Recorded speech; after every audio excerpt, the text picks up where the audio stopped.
9. By a thread. Damocles Commando, this is Captain Taylor. I've confirmed with our jump ship that Jaguar forces have, in fact, arrived and are burning hard for Tranquil. I'm pulling back the rescue team. They've taken heavy losses, and the Eclipse will have to touch off soon as possible if we're to escape. I don't see how we can make rendezvous. I'm sorry, gentlemen. The destruction playing on the wall monitor inside the mobile field base was all the more eerie for its lack of noise, Connor decided. The usual explosion of missiles and the crackling discharge of particle projection cannon, the arm-mounted gun cam swung around at the pilot's needs for his weapons, offering brief glimpses of the hard-fought battle and at times shaking violently as the mech took another salvo. A fireball rose up to block the lens for a moment, an Owens losing containment on its fusion reactor. No ejection, Epona noted, her voice flat of its usual accent. Deadpan. The view cleared as the filming battle mech topped a small rise and hammered twin lines of ruby destruction into the flank of an enemy Madcat. Armor sloughed away, creating a weakened area over the right side. The Gauss rifle to which the gun cam was mounted discharged a silvery blur that punched into and through the side, smashing reactor shielding and gyro and the missile launcher's ammunition bin. As the Omni exploded, red flames twisting around gouts of golden fire, the laser spoke again to slice into and through the cockpit. The scene swung away as the battle mech turned, already seeking a new target. "What kind of mech is that?" Dominic asked, whispering. Even so, his voice sounded unnaturally loud in the back of the vehicle where the full commando had gathered. Knowing assault mechs better than anyone else present, Alan fielded the question. "That's a Gladiator. A Clan Omni-Mech we must have captured. 95 tons and mounting jump jets. That one is rigged for its primary configuration. 2 large lasers and a Gauss rifle." Sorensen nodded his agreement. "I thought you should all see this. The Eclipse routed us the gun cam footage." Despite the spectacular kill of the Madcat, one of Brendan Corbett's star mates, the entire battle was shaping up into a stunning defeat for the Inner Sphere Company. Another light mech, this one a Strider, was next to fall. The gun cam caught a giant foot swinging in to stomp through its head, crushing cockpit and warrior inside. Nothing more than the leg of the offending mech was captured, however. Not until a moment later when the Gladiator led a fighting retreat and managed to film the death of a Sunder. The assault mech crossed the Gladiator's path with a furious shower of emerald darts stabbed in from the left, pulse laser fire carving deep along its entire side. A Gauss slug slammed home at the hip, bending the leg back as structural supports broke under the impact. Then a dozen missiles wreathed the Sunder in a halo of fire and shrapnel as the mech rushed to meet the ground, its left shoulder digging into soft earth as the Omni sprawled forward. The Gladiator continued to pull back, unaware or unable to help his companion, widening the angle and showing the approaching Daishi. The 100-ton Clan Omni-Mech continued to rain devastating fire into the downed Sunder, beating it past its ability to rise again. Past the recovery of useful salvage and any hope of the warrior surviving. With casual cruelty, the Daishi stepped onto the chest of the Sunder, crushing it inward as the mech continued on its way. The image froze, showing the Daishi at a full front picture. Sorensen stabbed a finger toward the monitor. "That is the face of our final enemy, Galaxy Commander Brendan Corbett. He accounted for 3 kills in that battle, and I mean literally." Connor rose from his chair, the tiny table too cramped with seating all 4 commando warriors and Sorensen to feel comfortable. He studied the Daishi, what the clans called a dire wolf, where an annihilator had appeared a hulking menace and the supernova a brute force killer. This mech somehow was worse. Its design spoke of carefully crafted lethality, a compact and well-armored body on massive legs, with thick arms mounting an incredible array of weaponry. And more important, this was an Omni-Mech, able to change its weapons to meet each new challenge. Connor switched the monitor back to a simply geographic overview. Turning to one side, he stared at the ensign he'd salvaged from the Black Hammer. Sorensen had hung it on the wall of the briefing area, a reminder to everyone. "If we're going to see the eclipse," he said, "we'll need to fight our way through. And fast. The Jaguar reinforcements will drop onto Tranquil soon, and we had better be gone." The corporal nodded. "I guarantee the eclipse will be," he said. "On the face of it, in fact, it would seem nearly impossible. Too many mountains in between us and them. If we have any hope, it's in this region." Leaning forward to tap on the monitor, Sorensen outlined a partially developed stretch bordering the southern mountain stretch. Picket stations. There is also some mentions of an underground power development complex. Remote stations mean supply runs, and supply runs means transport. "A long shot," Dominic said. To that, Connor only nodded. No candy coating this one. "We move forward," he said, "hitting fast and hard. We won't be worrying about leveling everything in our path. We take what we need, what we can, and keep going." Epona leaned forward, face tight. "What about Keith Andrew?" But Sorensen's uneasy glance answered her question, and she sat back slowly, staring at her commander. He nodded. "Keith didn't make it," he told them all, making it official. Sorensen picked up the clan report. They tracked his missile launches and fell on him hard.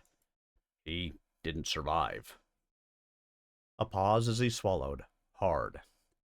Those missiles he delivered for us came at a high price. Everyone glanced away for a few seconds of silence. "This is it," he said, giving them enough time to offer silent farewells to Keith, but not about to allow them long trips into self-doubt. "Our last run. All or nothing." He knew his people were tired, without a lot more to give, but they would have to find it in themselves somewhere to continue. To slow down now meant abandonment on Tranquil and death at the hands of the Smoke Jaguars. He stepped over to allow the Star League flag to backdrop him. The last time he had given a briefing in the company of these colors, the world had fallen apart not long after. This time, he hoped for a better result. "Anyone feel like quitting?" he asked softly. No one raised a hand, and 4 sets of eyes blazed back with determined intensity. Connor smiled grimly. "I didn't think so." "Stand by for latest communications intercept." "I do not want to hear excuses. I want those Stravag Freebirth exterminated. Do you hear me, Star Colonel Trace Coterre? Or would you rather join Ratash Osis in obscurity, Quineg?" "Neg, Galaxy Commander, Neg, it will be done." "I'll say one thing for Corbett. He can motivate his officers. Now it's our turn. The retreating rescue company is winning the race. Captain Taylor reports that survivors are already staggering in by singles and pairs." "Any way they can walk a little slower?" "Taylor won't leave without giving us every chance. But those chances are slipping by fast.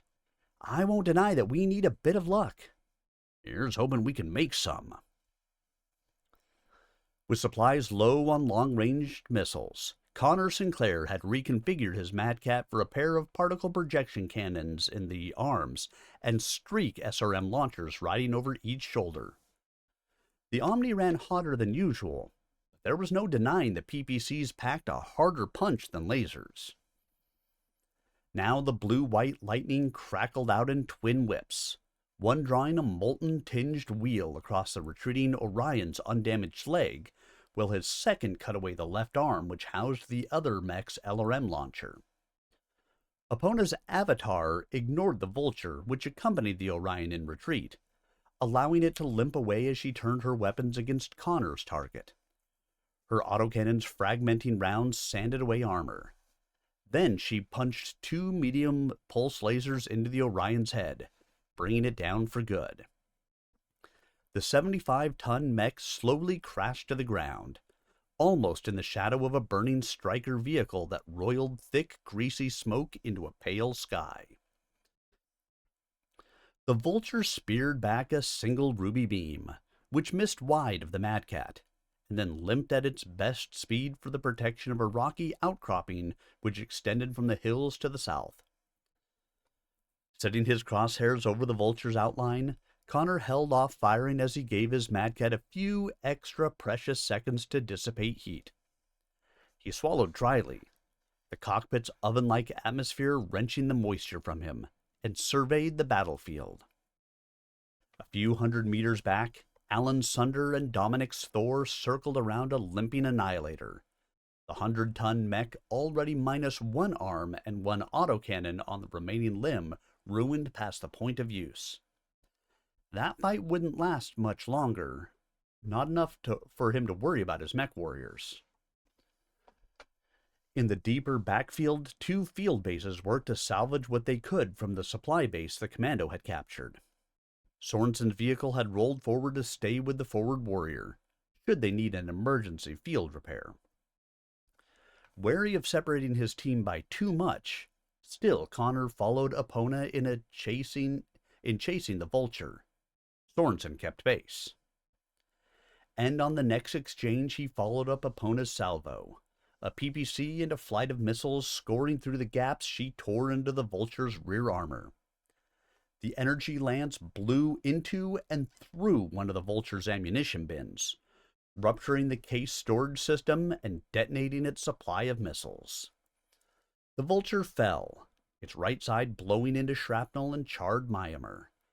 At the same moment, one of Alan's Gauss slugs crushed the gyro on the Annihilator, while Dominic cut off one leg just above the knee.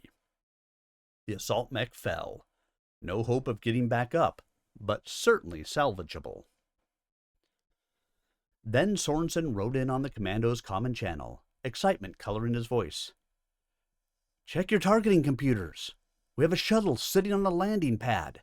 There's our ride back to the Eclipse." Rounding the same outcropping which the vulture had been making for, he and Epona stepped into the head of a wide, dead-end valley.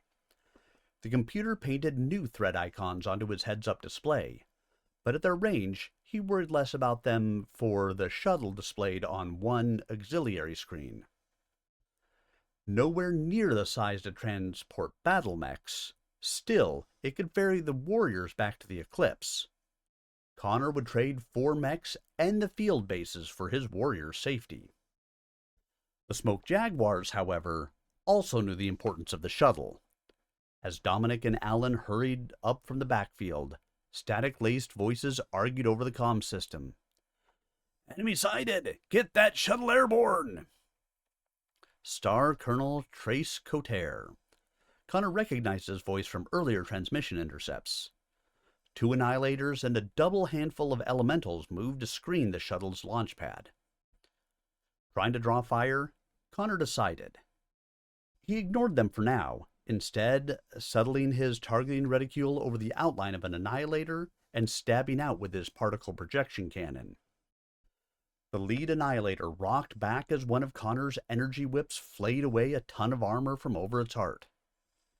"Star Colonel, the Commander shuttle has yet to be refueled. We cannot." "Fly it on vapor, then!" Coterre interrupted, raging. "But get it out of here! No!" The elementals were closing fast. But then, Alan and Dominic were clear of the rocky hills and weapons free. No! Dominic's frustration colored his words, even as the Thor's laser sliced an elemental in half. Epona's autocannon hammered another into a mangle of metal and shredded flesh. We can't let this shuttle get away! Forward in line, Connor ordered, drawing a bead against the Annihilator again. Alan, firing with me. Epona and Dominic, best targets available. Which would set them after the elementals until closing with a pair of enemy assault mechs. Advance! The Commando Lance all stepped forward at once, weapons blazing as they reached out with their destructive power. Between Alan and himself, 3 PPCs speared out azure lances to flail energy tendrils at the lead Annihilator. 2 of them cut deep into the left arm and leg, drawing angry wounds across the behemoth's armored skin. Alan Sunder added a Gauss slug, which smashed into the right shoulder, and then almost as an afterthought rained a half-dozen missiles down onto the hapless machine. Though not near enough to put the assault mech down for good, the clan pilot could not stand up under the barrage. The rough treatment and loss of better than 3 tons of armor unbalanced the Annihilator, which stumbled to its knees and then collapsed onto its left side, grinding more armor off its arm as it plowed into the ground. The second Annihilator chose the Sunder as the more deadly enemy, and scoured at it with 3 of its 4 assault autocannon. The 80mm slugs ripped into armor across the chest and right leg, chipping away at its protection. One burst found and exploited a flaw in the Sunder's protection, punching depleted uranium slugs into its gyro. The Sunder trembled violently, took an unsteady step, but held itself upright to continue the coordinated advance. The Commando continued to walk forward in a line abreast formation. Connor noted the death of 3 more elementals as Epona this time brought her twin pulse lasers into the fight, claiming 2 of the small armored troops while Dominic's laser found another. In this battle, his team held the advantage. Despite the damage visited upon them earlier when taking the supply depot, they still mounted a blistering barrage capable of bringing down the clan forces. He knew he controlled almost every important aspect of this fight, but the most important, the shuttle. If he diverted enough of his firepower to try and ground the shuttle, he ran the risk of destroying it, or at least crippling it past use. That also left his people open to a savage counterattack by the Annihilators. He might try placing a well-aimed salvo into the pad's control building, though likely that would do little but convince the shuttle pilot to make a rapid retreat. So it would only be the threat of destruction which would prevent the shuttle from taking off. That meant a display of martial ability by quickly bringing down the Annihilators. Not fast enough.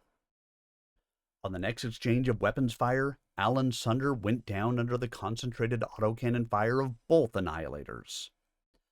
The downed mech had fired from a prone position rather than fight its way to its feet at once. Alan managed to score against the prone mech with his Gauss rifle again, crushing one of its legs beyond use. But then the violent assault shoved him off balance. Unable to rely on a fully capable gyro, the Sunder lost its fight with gravity and slammed into the ground on its right side. Connor hoped Alan might fight the machine upright again, but couldn't count on it. Redirect! Finish off that Annihilator! His own PPCs lanced out their man-made lightning, twin arcs digging into the side of the assault mech. A bloom of heat on thermal imaging promised he had clipped the reactor shielding, but the Annihilator ran too cool for the heat spike to cause much more than mild discomfort. Epona and Dominic fared better. Though out of range for its 12 centimeters autocannon, Dominic's Thor managed to carve its large laser into the wound his PPCs had made, cutting away more shielding and then coring into one of the Annihilator's ammunition storage bins. A gout of fire and debris geysered into the air as the explosion gutted one side of the assault mech, and then was channeled out the back and upward by special cellular construction. The twin lasers of Epona's avatar then struck into the Annihilator's chest, melting armor into a molten pool and coring into more shielding. The warrior managed to bring his dampening fields down to prevent an explosion of the fusion reactor, but the assault mech was out of the battle. The remaining Annihilator set itself between the shuttle and advancing commando. "Shuttlito, you are cleared," Cotere said. "Copy, but we cannot make it far. Just to the next pad." The intercepted comms told Connor his team was too late. Not even close enough to risk a chancy shot at wounding the shuttle and preventing it from taking off. There was nothing they could do as the craft lifted into the air and set off northeast, towards snow-capped peaks of the nearby mountain range. "There it goes." Dominic sounded physically wounded. But not far. The shuttle pilot had said only to the next pad. Connor still hoped to find it and use it to get his warriors back to the Eclipse. But first, there was a battle to be won. Redirecting his commando's fire at the Annihilator had allowed the elementals to close. Now the remaining 5 leaped for Alan Sunder, alighting on it like scavengers after a corpse.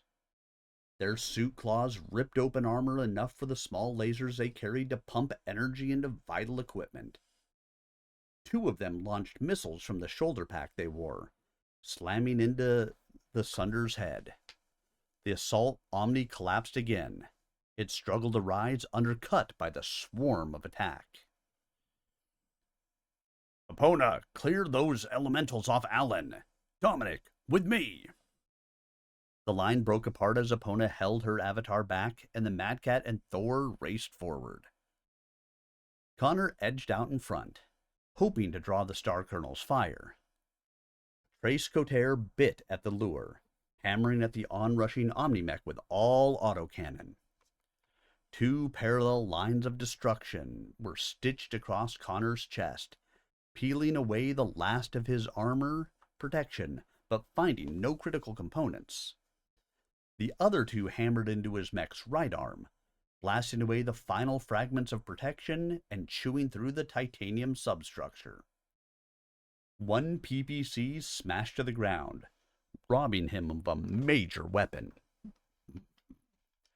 Shaken against his restraining harness, he held a firm hand against his control stick as he aided the gyro in keeping the 75-ton Omni's balance. Still, the Star Colonel had chosen poorly, looking at the approaching Omnis only in terms of weight class rather than configuration. From range, yes, the Mad Cat was the more deadly foe and could hold up longer under sustained fire. But close up, nothing on the field could match Dominic's 12-centimeter assault class autocannon. The Thor raced around the Mad Cat's flank, left arm raised and sighting in against the Annihilator's profile. Too late, Cotere realized his mistake. He tried to swing his quartet of autocannon around to stave off the assault. Then a rapid-fire burst tore into his Annihilator's left side, caving it inward under a storm of depleted uranium slugs that smashed aside armor and skeleton and struck sparks against the autocannon ammo stored there.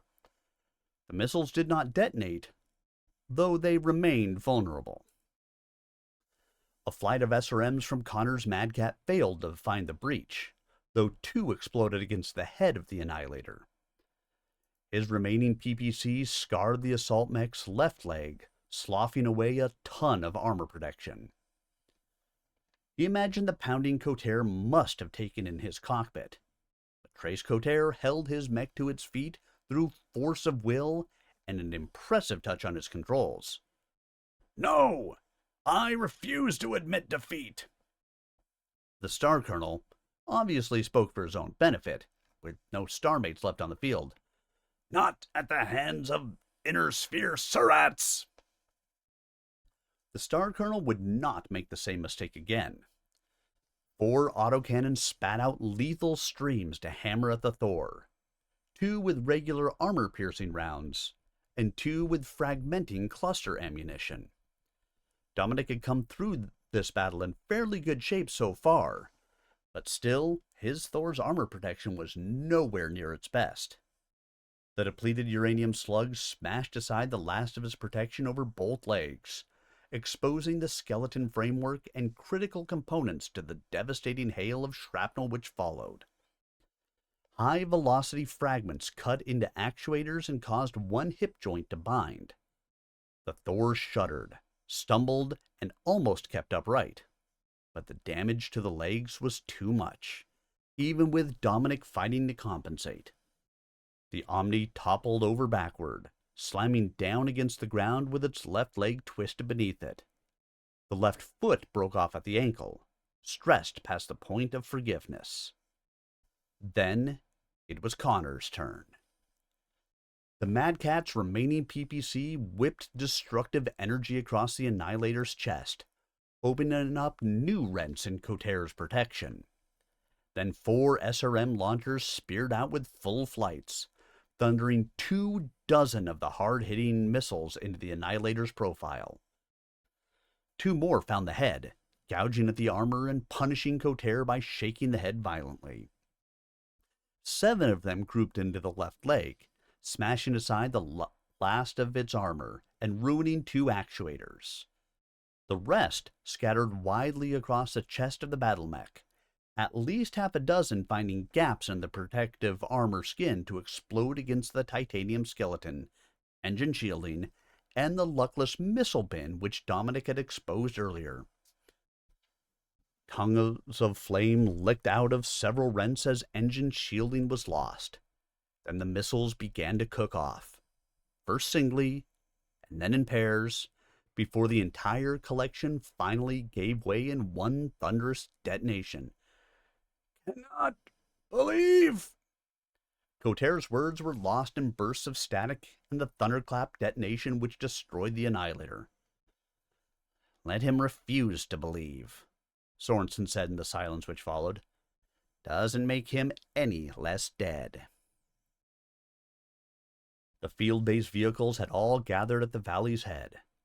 Pona was assisting Alan in standing the Sunder back up, readying him for Sorensen's technicians. Dominic wasn't going anywhere until his foot was reattached. The battle was over, but not the fight. 1 hour for repairs and refits as possible, he ordered. "Pull it together, Commando. We have a shuttle to track down." News from the Eclipse. "Damocles Commando, this is Captain Taylor. Brendan Corbett caught the last 2 mechs we've been waiting on. Butchered them. We're safe enough for now. No mech is about to charge a dropship, but time is running out. On the chance you can snag that shuttle or perform a miracle and get over the mountains in time, I'll hold on to the last possible moment. But whether you're here or not, we'll clear Tranquil before the incoming smoke Jaguars get in our way. I'm sorry, but that's the way it has to be. If it comes to that, dig a deep hole and hide yourselves in it. I'm sure we'll be back for you." "I'll dig him a hole, dig it, and throw his—" "Let's not make it any harder than it already is, all right, Dominic?" Alan Matilla's initial comment had pretty much summed it up for all the others. "I always wondered what hell looked like." "All we're missing is Corbett standing nearby, waving a pitchfork," Dominic agreed. It was a scene out of Nightmare, one they had stumbled upon not far from the shuttle pad, following a service road into a deep cleft. A grand cavern, crusted over with soot. Lava pooled and bubbled inside craters and flowed through in one large river of orange-yellow molten rock. The Smoke Jaguar's geothermal energy stations had been built over the flow, 4 of them, rising up toward the cavern ceiling like massive columns to hold the rock overhead. Battletech-scale catwalks bridged the stations, anchored to the various platforms and columns, or driving supports down into areas of rock not endangered by the lava. A reddish-orange cast colored everything, the rock walls and ceiling, the facility and catwalks, the battle mechs. The battle had been brief and violent, much in keeping with the character of the core TAP facility. A trio of Sunders, supported by elementals, attacked the commandos as they attempted to move throughout the facility. The team seeking an elevator or ramp that would return them to the surface and hopefully into the caldera of what they had thought would be the extinct volcano. The battle ran in favor of the inner sphere at once when Connor rammed his Mad Cat into one Sunder, knocking it backward from the catwalk and into the lava flow. The Assault Omni attempted to rise, struggling for the safety of an island of rock above the flow. It didn't make it. Meanwhile, Epona's avatar dealt mercilessly with the elementals, her array of medium-scale weaponry perfect for taking out 2 to 3 at a time. Now Dominic's Annihilator and Alan's Sunder worked together to put the finish to the last enemy mech.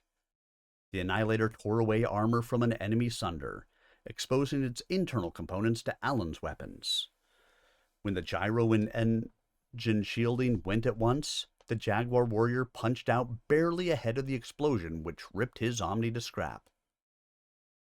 There was a quick burst of static in Connor's ear as the computer intercepted the clan pilot's call of, "Ejected!" "And right into the lava," Sorensen noted. "He's not coming back." "Bloody lava lake." Epona limped her avatar toward the final platform where the mobile field-based vehicles waited near a titanic elevator lift. "I'm looking forward to the snow and ice again after that sauna." The vehicles were already extending gantries and deploying the technician crews. "You'll have to wait for that, Epona." A brief pause. "And you're not likely to get the cool reception you think." Connor sensed Sorensen's mixture of excitement and concern, which rode behind his hesitation. "What do you have for us, Thomas?" In space surveillance shots taken of the region before the loss of the Black Hammer, the crater of the supposedly extinct volcano had looked to hold a shuttle landing pad. The commando had gambled on finding a way through the facility to the caldera above, hoping to find Corbett's shuttle, which had escaped them before. "I sent some men topside for a quick look, so we wouldn't be coming up blind." He spoke to an aide, his voice muted but still transmitting. "Load the shot." On an auxiliary screen, the video still image of a shuttle rested on a pad. The steep rims of the massive caldera could be seen rising behind it. "Oh yeah," Alan said. "We got a ride." "Have you informed the Eclipse?" he asked, sensing that might be the reason behind the hesitation in Sorensen's voice. The shuttle did them no good if Taylor had moved the dropship beyond reach. The corporal's voice turned deadly serious. "The Eclipse lifted as soon as I told Captain Taylor about the shuttle. He'll meet us in low orbit if we manage to pull this off." Epona was first with a question. "Pull what off exactly?" The screen changed to a new image.